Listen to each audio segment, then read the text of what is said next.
कहानी की शुरुआत में हमें एक तबाह हुई दुनिया दिखाई देती है। पूरी जमीन बंजर हो चुकी थी, लेकिन ऑस्ट्रेलिया का एक इलाका जिसे अलग अलग माओं की हरी जगह green place of different mothers कहा जाता था, अब भी ठीक था। वहाँ पानी बचा हुआ था, खेती होती थी और फल उगाए जाते थे। इस जगह पर कई महिलाएं रहती थीं। इसी इलाके में फ्यूरियोसा नाम की एक लड़की एक पका हुआ फल लेने आई। तभी उसे अपने इलाके के पास कुछ हलचल सुनाई दी। जब वह करीब गई तो उसने देखा कि वहाँ बहुत सारे बाइक चलाने वाले लोग थे। फ्यूरियोसा ने एक बाइक की तेल वाली पाइप काट दी, लेकिन जैसे ही वह दूसरी बाइक की पाइप काटने वाली थी, एक बाइक वाला उसे देख लेता है। इससे पहले कि वह उसे पकड़ पाता, फ्यूरियोसा ने उसके पैर पर तेज धार वाले हथियार से वार किया और वहां से भाग गई। भागते हुए उसने जोर जोर से सीटी बजानी शुरू कर दी, जिससे उस इलाके के लोगों को आने वाले खतरे का पता चल गया। लेकिन इससे पहले कि वह खुद आबादी वाले इलाके में पहुंच पाती, एक बाइक सवार ने एक रस्सी उसकी तरफ फेंकी और उसे रोकने में कामयाब हो गया। इसके बाद वे लोग फ्यूरियोसा को उठाकर वहां से ले जाने लगे। दूसरी तरफ फ्यूरियोसा की माँ और वहां के सारे योद्धा अपने घोड़ों पर सवार होकर फ्यूरियोसा को बचाने के लिए इन बाइक वालों का पीछा करने लगे। पीछा करते हुए फ्यूरियोसा की माँ ने चलते हुए बाइक पर चढ़कर एक बाइक सवार का गला काट दिया और उसकी बाइक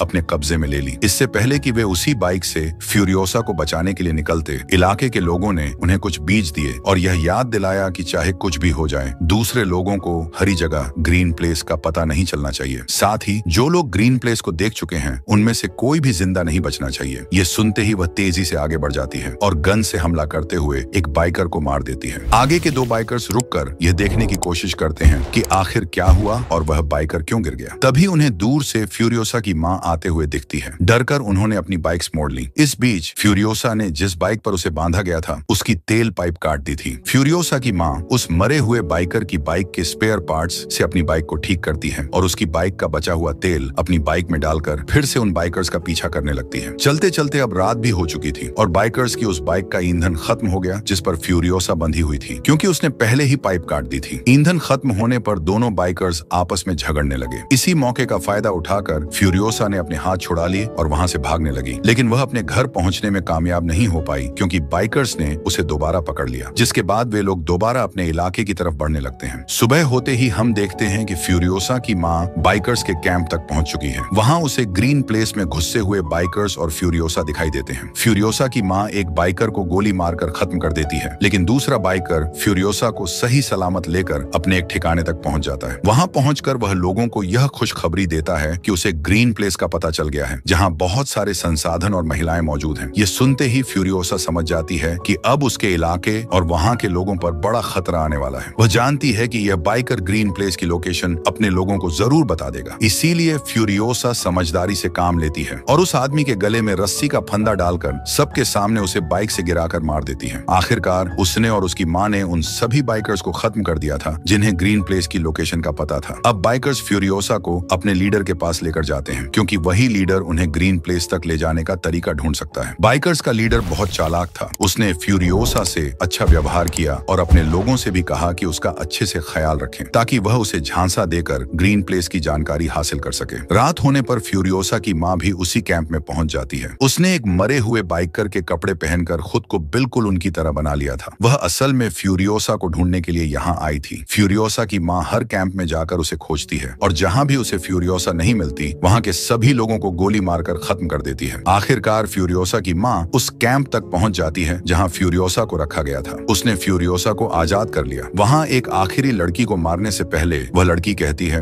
मुझे मत मारो, मैं भी तुम्हारी बेटी की तरह ही यहाँ फंसी हुई हूँ। ये सुनकर फ्यूरियोसा की माँ ने उस लड़की को छोड़ दिया और फ्यूरियोसा को अपनी बाइक पर लेकर वहाँ से भाग गई। लेकिन उसे यह पता नहीं था कि जिस लड़की पर उसने रहम किया, वही उन्हें धोखा देगी। वह लड़की जाकर इमरजेंसी अलार्म बजा देती है, जिससे कई बाइकर्स फ्यूरियोसा और उसकी माँ के पीछे पड़ जाते हैं। दूर से ही बाइकर्स ने उन पर बम से हमला किया, जिसकी वजह से फ्यूरियोसा की माँ के सारे कपड़े जल गए। आग से बचने के लिए उसने अपने ऊपर पहना हुआ आर्मर सूट उतार दिया और जल्दी से बाइक पर वापस बैठ गई। जितनी तेजी से हो सकता था, उतनी तेजी से वे वहां से भाग निकली, लेकिन बहुत दूर निकलने के बावजूद भी बाइकर्स लगातार उनके पीछे लगे रहे। फ्यूरियोसा की माँ यह समझ चुकी थी कि अब वह इन बाइकर्स से नहीं बच पाएंगी, इसलिए उन्होंने बाइक से उतरकर फ्यूरियोसा को बाइक दे दी और उसे अकेले घर जाने को कहा। साथ ही उन्होंने फ्यूरियोसा को एक बीज भी दिया और कहा, वापस जाकर इसे उगा देना। फिर वह खुद बाइकर्स को शूट करने के लिए वहीं रुक गई। हालांकि वह अकेले कितने भी लोगों से लड़ती, जल्द ही बाइकर्स ने उसे घेर लिया। फ्यूरियोसा को बाइकर्स के हाथ लगने के बाद वह वहां वहां पहुंची और देखा कि उसकी माँ को एक पेड़ से बांधकर बेदर्दी से मारा जा रहा था और यह सब उसकी आंखों के सामने हो रहा था। इसके बाद बाइकर्स का लीडर फ्यूरियोसा को अपने जैसे कपड़े पहनाकर एक पिंजरे में बंद कर देता है और उसे यह सब देखने के लिए मजबूर करता है, क्योंकि ये लोग इसे अपनी मनोरंजन मानते थे। फिर उसने फ्यूरियोसा को अपनी बेटी का डैडी बेयर भी दिया, जिसे फ्यूरियोसा ने गुस्से में गिरा दिया। इसके बाद बाइक लीडर ने उसे वहां से ले जाने का आदेश दे दिया। उसके साथ एक बूढ़ा आदमी भी जा रहा था, जो फ्यूरियोसा से कहता है, अगर तुम मुझसे लिखना पढ़ना सीख लो तो तुम हमारे लीडर के लिए एक काम का बंदा बन जाओगी। ऐसे वे तुम्हें टॉर्चर नहीं करेंगे। लेकिन फ्यूरियोसा किसी की सुनने वाली नहीं थी। वह चुपके से अपने हाथ पर ग्रीन प्लेस तक का रास्ता का टैटू बनाती है, क्योंकि उसे उम्मीद थी कि वह एक दिन ग्रीन प्लेस वापस जरूर जाएगी। उसे यह भी डर था कि कहीं उस वक्त तक वह रास्ता भूल न जाए, तो इसीलिए उसने पूरा रास्ता और पूरा मैप अपने बाजू पर बना लिया। खैर, वक्त गुजरता है और एक दिन हम देखते हैं कि ये सभी बाइकर्स कहीं जा रहे थे, तो दूर से उन्हें एक लाल धुआं उड़ता हुआ दिखाई देता है। उन्हें समझ में आता है कि वहां लोग रह रहे होंगे। वे उस धुएं का पीछा करते हुए वहां पहुंचे तो वहां उन्हें एक लड़का मिला, जो उन्हें वहां के सिटर और किले तक ले गया। किले में इमॉर्टल जॉय की हुकूमत चलती थी। उसके पास पानी था और वह यहाँ खाना उगाता था, जो वह अपने सोल्जर्स को दिया करता था। उसने अपने सोल्जर्स को इस तरह गाइड किया हुआ था कि वे उसके लिए अपनी जान देने को भी तैयार थे। ये बाइकर्स, जिन्हें संसाधनों की कमी थी, इमॉर्टल जॉय से कहते हैं, अगर तुमने हमारे साथ सहयोग नहीं किया और हमें ये चीजें नहीं दी तो हम तुमसे जंग कर लेंगे। लीडर की ये बात सुनकर इमॉर्टल जॉय अपने एक वॉर बॉय को मरने का आदेश देता है और बाइकर्स के लीडर को यह साबित कर देता है कि तुम लोग चाहे जितने भी ताकतवर हो, मेरी फौज के सामने कुछ भी नहीं। ये सब मेरे लिए मर मिटने को तैयार है। उसकी बात अभी खत्म भी नहीं हुई थी कि तभी उसके लोगों ने इन सभी बाइकर्स के बाइक को लटकी हुई चैन से उठा लिया। बाइकर्स के पास अब कोई रास्ता नहीं बचा था, सिवाय इसके कि वे अपनी जान बचाने के लिए यहाँ से भाग जाएं। जब वे भाग रहे थे तो बाइकर्स के लीडर ने देखा कि फ्यूरियोसा अपनी जेल से गिरकर एक खड्डे में फंस गई है। अपनी जान जोखिम में डालकर वह फ्यूरियोसा की जान बचाता है और ये लोग वहां से भाग निकलते हैं। रास्ते में इन्हें एक और किला नजर आता है, जिसका नाम था गैस टाउन। यहाँ पर ओनायल को रिफाइन किया जाता था और इसी ओनायल की मदद से इमॉर्टल जॉय के हथियार और वाहन चलते थे। बाइकर्स का लीडर इस किले पर कब्जा करने का प्लान बनाता है, ताकि वो इस ओनायल के जरिए इमॉर्टल जॉय को ब्लैकमेल कर सके। लेकिन समस्या यह थी कि यहाँ की सिक्योरिटी बहुत सख्त थी। इससे बचने के लिए वह अपने कई लोगों को वॉर बॉयज में बदल देता है और गैस टाउन के गेट तक पहुंचता है। जब ये लोग गैस टाउन का गेट खोलते हैं तो बाइकर्स का लीडर अपने भेष में बदले हुए लोगों को मार डालता है। इसका मकसद यह था कि वह गैस टाउन वालों को यह विश्वास दिला सके कि उन्होंने इमॉर्टल जॉय के किले पर कब्जा कर लिया है और अब इमॉर्टल जॉय के लोग उसके गुलाम हैं। यह देखकर गैस टाउन वालों ने उसके लिए दरवाजे खोल दिए। गैस टाउन पर कब्जा करने के बाद सबसे पहले बाइकर्स के लीडर यानी डेमेंटस ने उस टाउन के लीडर की अंगुलियां काटकर इमॉर्टल जॉय को भेजी। यह देखकर इमॉर्टल जॉय समझ गया कि अब धीरे धीरे डेमेंटस के हाथों में और ज्यादा ताकत आ रही है। उसकी सारी ताकत उस व्यक्ति की वजह से थी जिसके ऊपर अब डेमेंटस ने कब्जा कर लिया था। इसी वजह से इमॉर्टल जॉय उसे एक मीटिंग का पैगाम भेजता है। डेमेंटस तो यही चाहता था, क्योंकि उसे खुद बेसिक सप्लाई चाहिए थी जो इमॉर्टल जॉय के पास थी। इस डील को करने के लिए वह गैस टाउन के लीडर को लेकर इमॉर्टल जॉय के पास आता है। गैस टाउन का लीडर इमॉर्टल जॉय का भाई था और वह काफी बीमार भी था। उसके शरीर के कई काम मशीनों के जरिए होते थे। डेमेंटस इमॉर्टल जॉय को ब्लैकमेल करने के लिए उसके भाई को उसी मशीन के जरिए पहले टॉर्चर करता है और फिर उसे मार डालता है। इसके बाद वह इमॉर्टल जॉय से कहता है, मैंने पूरे गैस टाउन में बम लगा दिए हैं। इन बमों को एक्टिवेट या डिसेबल करने का तरीका सिर्फ मुझे ही पता है। अगर तुम अपने गैस टाउन को बचाना चाहते हो तो मुझे गैस टाउन का लीडर बना दो, नहीं तो तुम्हारे हाथ कुछ भी नहीं रहेगा। ये बात करते हुए इमॉर्टल जॉय की नसें तन जाती हैं। फ्यूरियोसा भी यह सब देख रही होती है। इमॉर्टल जॉय कहता है, ठीक है, मैं गैस टाउन तुम्हारे नाम कर दूंगा, पर इसके बदले मुझे तुम्हारी बेटी और एक बाइकर चाहिए। फ्यूरियोसा इमॉर्टल जॉय की बात करते हुए कहती है, मैं इसकी बेटी नहीं हूँ, इन्होंने मेरी माँ को मारकर मुझे किडनैप किया है। फ्यूरियोसा की यह बात सुनकर डेमेंटस को गुस्सा आ जाता है। वह उसके हाथ से अपनी बेटी का टॉय ले लेता है और उसे इमॉर्टल जॉय के हवाले कर देता है, फिर वहां से चला जाता है। फ्यूरियोसा को अब ऐसी जगह ले जाया जाता है जहां इमॉर्टल जॉय की बहुत सी बीवियां रहती थीं। फ्यूरियोसा भी अब इनकी तरह ही इमॉर्टल जॉय की एक बीवी बनकर उसके हरम में रहने वाली थी। ये सारी औरतें बहुत अच्छी थीं और वे फ्यूरियोसा के साथ भी अच्छा बर्ताव करती हैं। लेकिन फ्यूरियोसा सिर्फ इस बात पर ध्यान देती है कि कैसे इमॉर्टल जॉय इन सभी लड़कियों को अपने साथ रखने के लिए मजबूर करता है। इधर फ्यूरियोसा देखती है कि जब इमॉर्टल जॉय की एक बेटी पैदा होती है तो गुस्से में वह अपनी बेटी को जिंदा दफनाने का आदेश दे देता है। उसे सिर्फ बेटों की जरूरत थी। ऐसा नहीं था कि उसके पास बेटे नहीं थे, उसके बहुत से बेटे थे, लेकिन उसकी नजर में कोई भी हेल्दी नहीं था। इसलिए उसने इन सब लड़कों को वॉर बॉयज के तौर पर रख लिया था। उसने इतनी सारी बीवियां भी इसलिए रखी थी कि एक दिन उसका हेल्दी बेटा पैदा होगा जो उसकी तरह ताकतवर होगा और उसके साम्राज्य पर हुकूमत करेगा। हम देख देखते हैं कि इमॉर्टल जॉय के एक बेटे की नजर फ्यूरियोसा पर पड़ती है। वह उसे बालों से पकड़कर उसके साथ ज्यादती करने की कोशिश करता है, लेकिन फ्यूरियोसा बाल छुड़ाकर भाग जाती है। अगली बार वह चाहती थी कि ऐसा फिर से न हो, क्योंकि उसे पता था कि यह लड़का उसे फिर तंग करेगा। इसलिए उसने अपने सारे बाल काटकर नेट और वैक्स की मदद से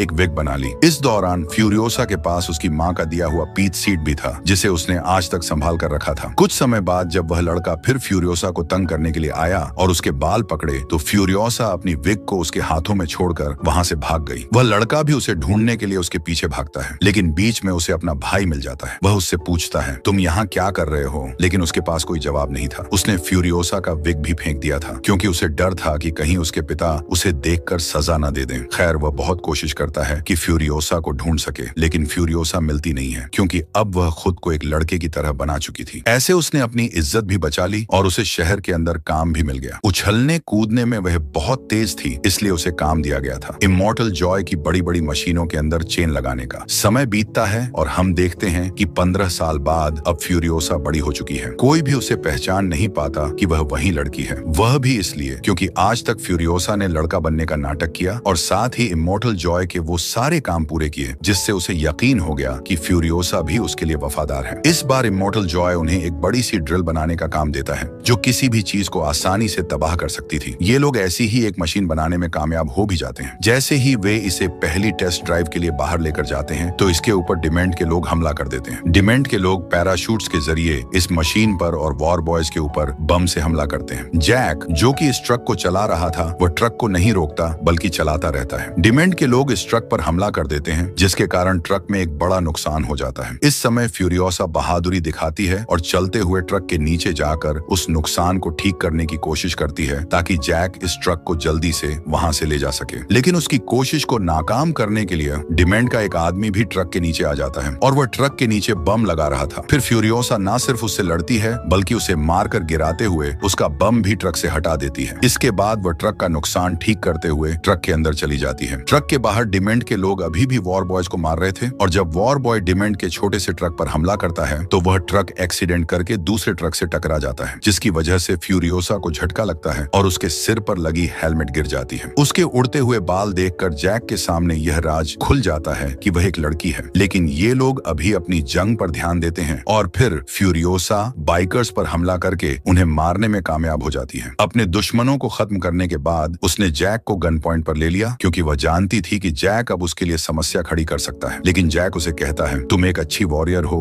और मुझे इस बात से फर्क नहीं पड़ता कि तुम्हारा जेंडर क्या है। हमें काम दिया गया है इस ट्रक को कंट्रोल करने का और मैं चाहता हूँ कि तुम एक टीम के सदस्य की तरह इसमें मेरा साथ दो। फिर फ्यूरियोसा समझ जाती है और ये लोग इस ट्रक को लेकर गैस टाउन के अंदर पहुंचते हैं, जहां कई सालों बाद डिमेंट्स फ्यूरियोसा को देखता है। लेकिन अब वह काफी बड़ी हो चुकी थी, इसीलिए डिमेंट्स ने उसे पहचाना नहीं। पता चलता है कि डिमेंट्स के पास ओनेल की सप्लाई खत्म हो गई है, जिसके बदले में वह दूसरी सप्लाई इमॉर्टल जॉय से लेता था। वह यहाँ जैक से कहता है, मेरी किसी तरह इमॉर्टल जॉय से मीटिंग करवा दो। जैक मान जाता है, लेकिन वह बिना कुछ किए उन्हें कोई सप्लाई देने को तैयार नहीं था। इसीलिए ये सारे बाइकर्स उनके ऊपर हमला कर देते हैं और सारा फूड चुराने लग जाते हैं। इसे बचाने के लिए फ्यूरियोसा अपना ट्रक लेकर यहाँ से बाहर निकल जाती है और जैक उन लोगों को मारने लगता है जो उनके ट्रक के पास आने की कोशिश कर रहे थे। खैर, ये लोग अब बचते बचते वापस अपनी सेटलमेंट में पहुंच जाते हैं और इमॉर्टल जॉय को डिमेंट से मिलने का पैगाम दे देते हैं। इस सारी लड़ाई में फ्यूरियोसा को एक तीर भी लग चुका था। जैक उस तीर को उसके कंधे से निकालता है और फिर उसे स्टिचेस लगाता है। बातों ही बातों में ये लोग बहुत करीब आ गए। जैक ने उससे पूछा, तुम्हारे पेरेंट्स की कैसे डेथ हुई थी? फ्यूरियोसा ने बताया कि उसे ये बाइकर्स किडनैप करके यहाँ छोड़ गए थे। फिर फ्यूरियोसा उसे वह पीच सीट भी दिखाती है जो उसकी माँ ने उसे दी थी। इसके बाद वह अपना हाथ दिखाती है जहाँ पर ग्रीन प्लेस जाने तक का नक्शा बना था। उसे आज भी उम्मीद थी कि वह वहाँ जा सकेगी। जैक कहता है, मैं वादा करता हूँ, मैं कोशिश करूंगा कि तुम्हें तुम्हारी जगह तक पहुँचा दूं। और फिर फ्यूरियोसा कहती है, मैं चाहती हूँ कि तुम भी मेरे साथ आओ। यहाँ पर इन्हें इमॉर्टल जॉय का मैसेज मिलता है कि वह डिमेंट से मीटिंग के लिए जा रहा है और इन्हें भी अपनी पूरी फौज तैयार करके उसके पीछे जाना होगा। जैक उसे रिग में नहीं बैठाता, बल्कि एक अलग ट्रक चलाने का काम देता है, क्योंकि उसका प्लान था कि वह सबको धोखा देते हुए इसी ट्रक के जरिए ग्रीन प्लेस तक पहुंच जाएंगे। ये लोग जैसे ही गैस टाउन पहुंचते हैं, तो एक ट्रक पहले ही गैस टाउन के अंदर जाने में कामयाब हो जाता है, जबकि फ्यूरियोसा यहीं से अपना मुंह मोड़ लेती है। वह अब इंतजार कर रही थी कि जैक भी उसके साथ आएगा, लेकिन जैक ने उसके साथ आने के बजाय हवा में एक हरा धुआं छोड़ा, जिसका मतलब था कि वह यहाँ जंग करने के लिए वॉर बॉयज को बुला रहा था। ये देखकर देखकर फ्यूरियोसा नाराज हो गई और अकेले ही वहां से निकल गई। इससे पहले कि वह ग्रीन प्लेस तक पहुंच जाती, उसके पास मौका भी था, लेकिन वह नहीं गई। उसके दिल में जैक का ख्याल आया, जो वहां अकेले जंग लड़ रहा था। इसीलिए वह जैक की मदद करने के लिए वापस गैस टाउन में आ जाती है और अपनी स्नाइपर लेकर वहां सबको शूट करना शुरू कर देती है। उसी की एक गोली डिमेंट को बीच में छूकर गुजर जाती है। जैक अपने रिग से गैस टाउन का गेट तोड़ते हुए अंदर घुस जाता है और इस रिग पर लगी ड्रिल को चलाकर वह यहाँ का सारा स्ट्रक्चर तोड़ने लगता है। ऐसा करते हुए बाइकर्स भी उसे रोकने के लिए उस पर हमला करते हैं और इस सब में उसका रिग टूटकर वह खुद एक गड्ढे में गिर जाता है। ठीक समय पर फ्यूरियोसा वहां एंट्री करती है और एक बाइक से चैन लटकाकर उसे वहां से बाहर खींच लेती है, जिसके बाद ये लोग एक दूसरे ट्रक में बैठकर वहां से बाहर निकल जाते हैं। अब इन लोगों का इरादा था कि यह लोग यहाँ से भागकर ग्रीन प्लेस निकल जाएंगे, लेकिन वे नहीं जानते थे कि डिमेंट उनके पीछे पीछे था। डिमेंट का ट्रक जैसे ही फ्यूरियोसा के ट्रक के साथ जुड़ता है तो फ्यूरियोसा उस ट्रक के ऊपर हमला करने के लिए अपनी गन बाहर निकालती है और इस सब में उसका हाथ दोनों ट्रकों के बीच में आ जाता है। ये वही हाथ था जिसके ऊपर उसने मैप बनाया था। अब ये लोग डिमेंट के हाथों में फंस चुके थे। डिमेंट ने इन्हें बंदी बना लिया था। अचानक से इनके आसपास बाइक्स घूमने लगती हैं और जैक को बाइक से बांधकर गोल घेरों में घुमाया जाता है, जिससे वह हर गुजरते सेकंड में अपनी मौत के करीब जा रहा था। वहीं फ्यूरियोसा को जंजीरों से बांध दिया गया था और उनके इर्द गिर्द भी बाइक्स तेजी से घूम रही थीं। डिमेंट इन सबको देखकर खुश हो रहा था। जब वह बोर हो जाता है तो पीछे मुड़कर देखता है, जहां फ्यूरियोसा अब अपना कटा हुआ बाजू छोड़कर वहां से भाग चुकी थी। गुस्से में डिमेंट अपने ट्रक में बैठकर उसे पीछा करने के लिए आगे बढ़ता है, लेकिन उसे पता चलता है कि फ्यूरियोसा ने उसके ट्रक का टायर उतार लिया था, जिसकी वजह से उनका एक्सीडेंट हो गया। फ्यूरियोसा जिस बाइक से यहाँ से भाग रही थी, थोड़ी दूर जाने पर उस बाइक का पेट्रोल खत्म हो जाता है। इसके बाद उसे अपना सफर पैदल तय करना पड़ता है। उसका बाजू बुरी तरह जख्मी था और वह ठीक से चल नहीं पा रही थी। ऊपर से इस इलाके में तपती धूप भी थी। इन सभी कारणों से वह बेहोश हो जाती है। उसकी खुशकिस्मती से यहाँ पास में एक वार बॉय ने उसे देख लिया और उसे वापस ले आया। यहाँ उसका इलाज हुआ और जब उसे होश आया तो उसने पागलों की तरह इमॉर्टल जॉय से मिलने की बात की। जब उसे इमॉर्टल जॉय के पास ले जाया गया तो उसने इमॉर्टल जॉय को बताया कि डिमेंट्स जल्द ही उनके ऊपर हमला करने के लिए आ रहा है। उसने गैस टाउन को भी तबाह करने का प्लान किया है। इमॉर्टल जॉय इस सब के लिए प्लान बनाता है कि वे लोग डिमेंट के गैस टाउन को तबाह करने से पहले ही वहां पहुंच जाएं, यानी इससे पहले कि डिमेंट सिटर पर हमला करें, ये लोग गैस टाउन पर हमला करने वाले थे। जैसे ही ये लोग गैस टाउन के पास पहुंचते हैं, डिमेंट भी इन्हें देखकर जंग का ऐलान कर देता है। सिटरडिन और गैस टाउन के बीच इन दोनों दलों के बीच जंग शुरू हो जाती है, जो हफ्तों तक चलती है। दोनों टीम के लोग एक दूसरे को बुरी तरह से मारते रहे। इस सब के दौरान फिरसा ने सिटरडिन में जाकर अपना एक मैकेनिकल हाथ बना लिया और फिर एक कार को ठीक करने के लिए टायर ले लिया। आगे बढ़ते हुए उसे यह देखने को मिलता है कि डिमेंट्स और उसके बाकी बचे लोग अपनी जान बचाकर भाग रहे थे, जिनकी नजर अब फ्यूरियोसा पर पड़ चुकी थी। इससे पहले कि ये लोग फ्यूरियोसा पर हमला करते,